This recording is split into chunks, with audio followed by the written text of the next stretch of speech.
देवेश आनंद का अभिवादन स्वीकार किया। लोक असर में आपका स्वागत है। यहाँ पर खबरें सिर्फ सुनाई नहीं जाती बल्कि समझाई भी जाती है। और आज का हमारा टॉपिक है पुरातत्व। और हमारे साथ है पुरातत्व की गहन जानकारी रखने वाले वरिष्ठ पत्रकार अरमानस जी। तो चलिए उनसे बातचीत का सिलसिला शुरू करते हैं। नमस्कार अरमान जी। नमस्कार। लोक असर में आपका स्वागत है। अरमान जी, पहली तो हमारे दर्शकों को ये बताइए कि आपका जो रुझान है वो पुरातत्व की ओर कैसे हुआ, और आपने पुरातत्व में कोई कोर्स किए हैं, ये भी हमारे दर्शकों को बताने का प्रयास करें। ये दरअसल मैं कोई कोर्स तो नहीं किया हूँ, लेकिन एक मन में जिज्ञासा बचपन से रही है। और ख़ास तौर से हमारे यहाँ जहाँ मैं मेरा निवास है बालोद। बालोद एक ऐतिहासिक नगरी है और वहाँ से उभर करके बहुत सारे लोक कथा, लोक गीत ये उभर के आए हैं। तो उन गीतों या उन कहानियों को सुन करके, उन दंत कथा को सुन करके बूढ़ा तालाब में जो खंडहर है वहां जाकर के मैं अक्सर सोचता था कि अगर ये महल है तो महल में कोई राजा रहा होगा, इसके इतिहास हुए होंगे, उसके सैनिक हैं, उसके सब कुछ है। ये एक खोजने की प्रवृत्ति हो गई। और पत्रकारिता मेरा अपना एक शौक था, तो उस पत्रकारिता का मुख्य उद्देश्य मैंने पुरातत्व को चुना। और इसी तरह बालोद बालोद के बाद पूरे बालोद जिले में मैं तलाश करता हूँ और ये एक मेरा शौक भी बन गया है।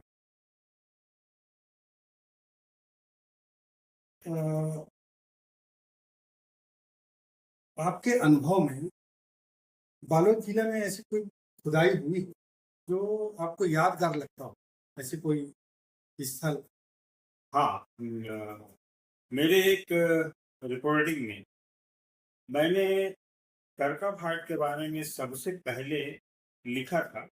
और उस वक्त मुझे ये नहीं मालूम था कि करका फाट का जो महापाषाण युगीन जो कब्र समूह है वो इस तरह बड़ा प्रसिद्धि वाला होगा।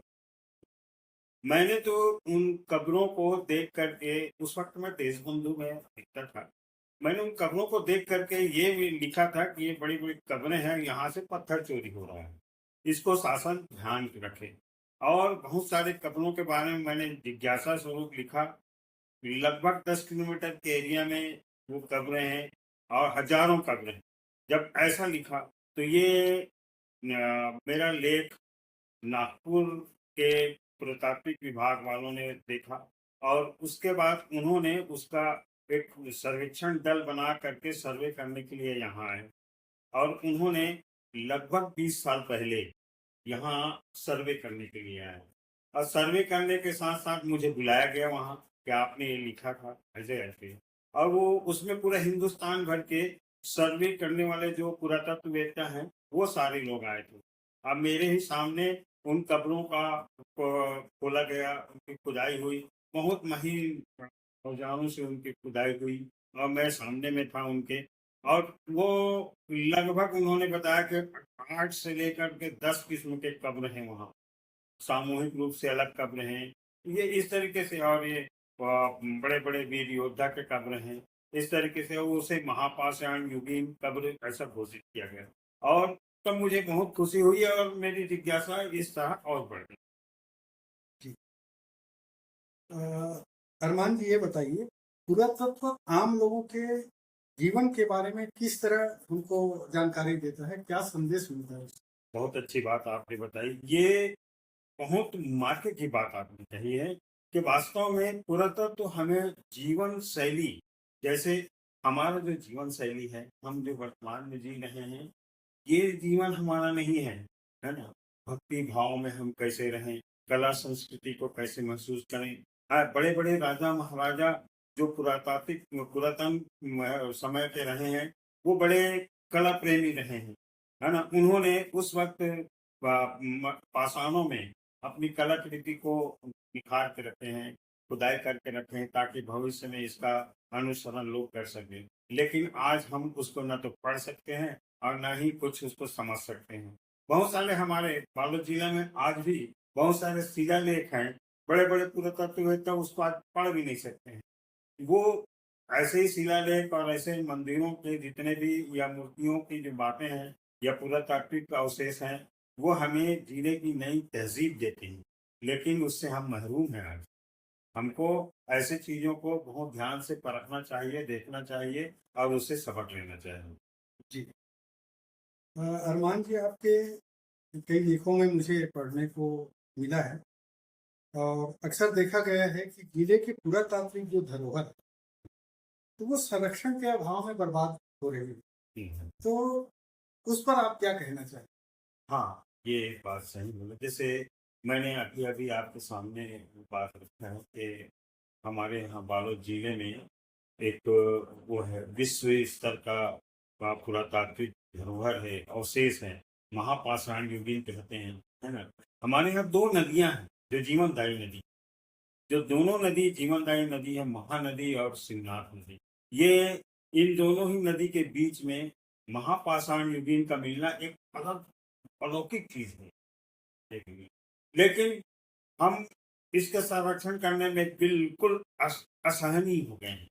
इसलिए असहनीय हो गए हैं कि ना तो शासन इससे कोई राशि खर्च करना चाहता है और ना ही कोई सेवाभावी संस्था इसकी देख-रेख करना चाहता है।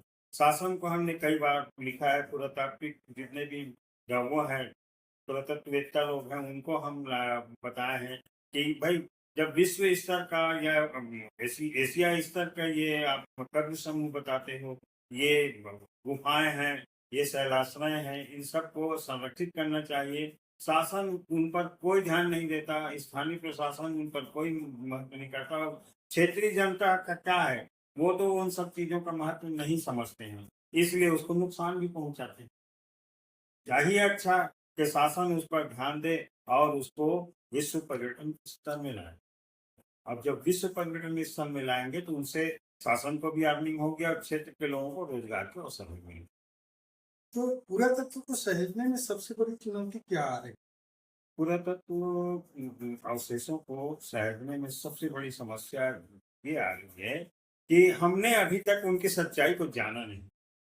हमारे पास में पुरातात्विक अवशेषों को समझने, जानने की जो बातें हैं, हमारे पाठ्यक्रम में आना चाहिए इन बातों को। हाँ, खाली छत्तीसगढ़ राज्य पुरातत्व विभाग ऐसे करके एक ऑफिस बना दिया गया है और पूरे 22-23 जिलों में कुछ भी नहीं है, है ना? तो इससे हम पुरातत्व को क्या समझेंगे? तो कोई मतलब का नहीं, हम नहीं समझते, हम तो आज हम आपके सामने ये बात कर रहे हैं कि पुरातत्व ये है, लेकिन ग्रामीण क्षेत्र में आप जाकर पुरातत्व बोलोगे तो पुरातत्व क्या है यही नहीं समझते हो। तो हमको सबसे पहले तो पुरातत्व के महत्व को समझना चाहिए और उसके लिए शासन को शिक्षा विभाग के माध्यम से पाठ्यक्रम में इसको देना चाहिए। ज़्यादा से ज़्यादा क्षेत्रीय अंचल के जितने भी पुरातात्विक अवशेष हैं, उनका पाठ्यक्रम में पाठ पढ़ाया जाए, तभी उसका महत्व होगा। आपने जो मैं सवाल करना चाह रहा था उसका आपको जवाब दे दिया है, फिर भी संरक्षण की दिशा में सरकार को क्या-क्या कदम उठाने होंगे? संरक्षण के दृष्टि में सरकार को बहुत सारी चीजें, सबसे पहले तो मैं बताया आपको कि लोगों को जागरूक करना जरूरी है। जागरूक जैसे करका फाट में जितने भी वो हैं कब्र के अवशेष हैं, उनके बारे में आप वहाँ एक समिति का गठन करो, क्षेत्रीय समिति का, और उनको जिम्मेदारी दे दो कि भाई इनको आपको संरक्षण करना है, इनको देख रेख करना है, क्योंकि ये हमारे देश के, हमारे गांव के, हमारे शहर के धरोहर हैं। ऐसे ही बहुत सारे ऐसी जगह है, कोल डोंगरी है यहाँ पर चितवा डोंगरी है, यहाँ पर देव पांडुम है, या ऐसे-ऐसे जगह, ऐसे-ऐसे गाँव में वहाँ के सरपंच को या वहाँ के मुखिया को और क्षेत्रीय जनप्रतिनिधियों को उसकी समिति बनाना चाहिए और उसके माध्यम से उसका सहायता करना चाहिए। और उन समितियों को कुछ मासिक रूप से उनको राशि भी उपलब्ध कराना चाहिए, ताकि वहाँ छोटे-छोटे कुछ कार्य हैं वो कर सकें। बालोद जिले में किन-किन पुरातत्व स्थलों को सहेजने की शर्त होगी? हाँ, बालोद जिले में ये हमारे लिए खुशी की बात है कि बालोद जिले में अन्य जिले की अपेक्षा बालोद जिले में बहुत सारे जगह ऐसे हैं जहाँ पुरातात्विक अवशेष है। मैंने पहले ही आपको बताया कि महानदी जो जीवनदायी नदी है और शिवनाथ नदी, इन दोनों नदी के बीच का जो भाग है, जो टापू है, लगभग 100 किलोमीटर के आसपास की दूरी ये तो है। और इन 100 किलोमीटर में बहुत सारे अवशेष हमारे पास में हैं, जैसे खोल डोंगरी हो गया, है ना, चितवा डोंगरी हो गया, देव पांडुम हो गया, और ये करका भाट का वो महापाषाण युगीन है, इधर राजा राव पठार है, और इधर वो मड़वा पथरा है। ऐसे बहुत सारे जगह हैं जहाँ आज की तारीख में उनको संरक्षित करने की आवश्यकता है, और संरक्षित करने के साथ साथ में आम लोगों को उसके बारे में जानकारी देना होगा। उसके बाद जब लोगों को जानकारी होगी तो वो खुद उसको संरक्षित करेंगे। ये बताइए अरमान जी कि किस क्षेत्र या सभ्यता पर खास तौर पर आपने कार्य किया है? ऐसे कुछ है तो हमारे दर्शकों को बताइए। मैं ये तो बहुत अलग है कि किस क्षेत्र पर और किस सभ्यता पर। मैं खास तौर से गोंडवाना सभ्यता, नागवंशी राजाओं का जो अधिपत्य रहा है बालोद जिले में, उनके द्वारा जो बनाए गए अवशेष आज भी बहुत महत्वपूर्ण हैं। खास तौर से मैं तो राजा गोंडवाना राजवंश के बारे में ही ज़्यादा सर्वे करता हूँ, उनके बारे में ही लिखता हूँ, और मेरी दिलचस्पी भी यही है कि यहाँ के जो गोंडवाना राजवंश था उसकी यह कथा यथा कथा जितने लोग जो भी है आम लोगों को उसकी सच्ची जानकारी मिल सके। ये बताइए हमारे जिले में या अ, और भी दूसरी जगह बहुत से पुरातत्व स्थल है, तो उनकी खुदाई में कौन सी तकनीकें या विधियां महत्वपूर्ण होती है? इसके बारे में हमारे दर्शकों को बताने की। देखिए, छत्तीसगढ़ में बहुत सारी ऐसे जगह हैं, जैसे मैं समझता हूँ मदकू द्वीप नाम आपने सुना होगा, है ना, और वो बहुत सारे बड़े बिलासपुर जिले में बहुत सारी चीजें, तुम्हारे कवर्धा के क्षेत्र में पंच हुआ करके है ना, तुम्हारा सिरपुर है। यहाँ शासन का जो जितना भी अमला है वो इन एक तो सरगुज उस क्षेत्र में सरगुजा क्षेत्र में ऐसे, यदि शासन एक पर्टिकुलर एक जगह में खुदाई करते हैं उन लोग, और उसको पेश करते हैं अखबारों में और टीवी में। लेकिन छत्तीसगढ़ के बहुत सारे जगह में ये खुदाई की आज बहुत आवश्यकता है। और सबसे बड़ा हमारे पास में जो विश्वविद्यालय है उसमें हमारे पास में नागपुर के अलावा अभी छत्तीसगढ़ में कोई ऐसा खुदाई की तकनीक के बारे में ना तो शिक्षा दी जाती है, ना ही कुछ किया जाता है। तो ऐसे पाठ्यक्रम को कॉलेज स्तर पर, महाविद्यालय स्तर पर शुरू करना चाहिए। और बालोद बालोद के साथ ही बहुत सारे ऐसे जगह हैं पूरे छत्तीसगढ़ में जहाँ पुरातात्विक अवशेष भरे पड़े हुए हैं। इसकी बहुत तकनीक उसमें बताना चाहिए, उनको बोलना चाहिए कि कैसे इसकी खुदाई करना है।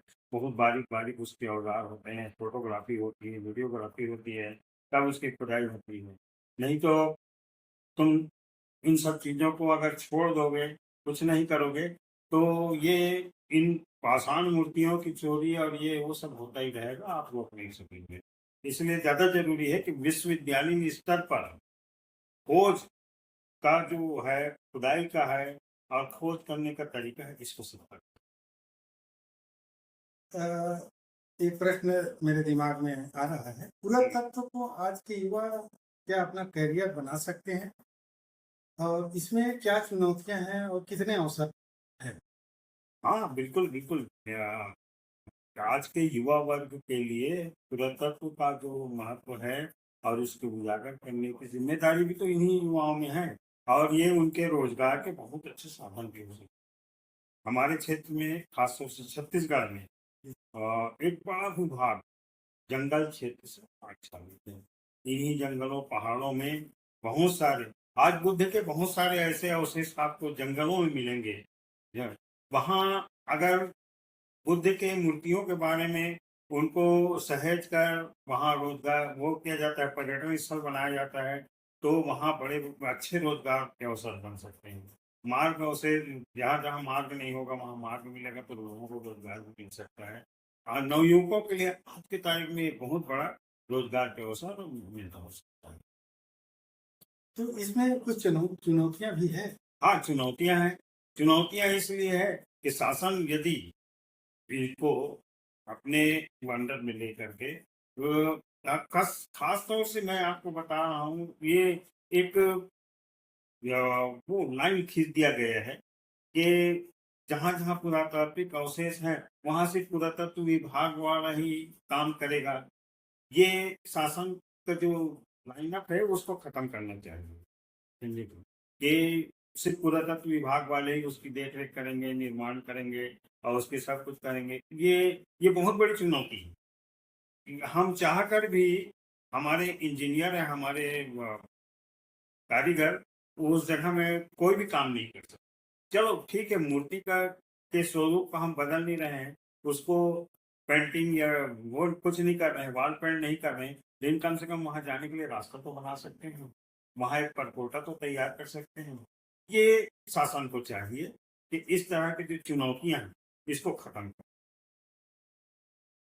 आपको जिले या प्रदेश में, छत्तीसगढ़ प्रदेश में किस अधूरी खोज का आपको इंतजार है? ऐसे कुछ आपके मन में हो बात? मेरे लिए तो हर रोज़ कहीं न कहीं ऐसा लगता है कि मैं इस क्षेत्र में चला जाऊँ, उस क्षेत्र में चला जाऊँ और काम करूँ। मेरे लिए अधूरी वाला शब्द पूछा ही नहीं है। हाँ, एक मन में वो है, लालसा है कहा जाए कि मैं कुछ ऐसा खोज करूँ बालोद जिले में कि उससे इस जिले का नाम रोशन हो और इस धरती का जो धरती के अंदर जो पुरातात्विक छुपा हुआ है, वो आम लोगों के लिए एक मार्गदर्शक बने और उसके साथ मेरा भी एक सहयोग इस क्षेत्र को मिले। अरमान साहब, आपके विचार और जानकारी सरकार और समाज के लिए बहुत महत्वपूर्ण है। हमारे चैनल में आने के लिए आपका शुक्रिया दिल से। धन्यवाद। दोस्तों, अगर हमारा यह एपिसोड आपको पसंद आया हो तो इसे शेयर कीजिए, सब्सक्राइब कीजिए और अपने विचार कमेंट बॉक्स में ज़रूर बताइए। हम बहुत जल्द एक नए विषय को लेकर नए मेहमान के साथ आपसे मिलेंगे। तब तक के लिए जोहार, नमस्कार।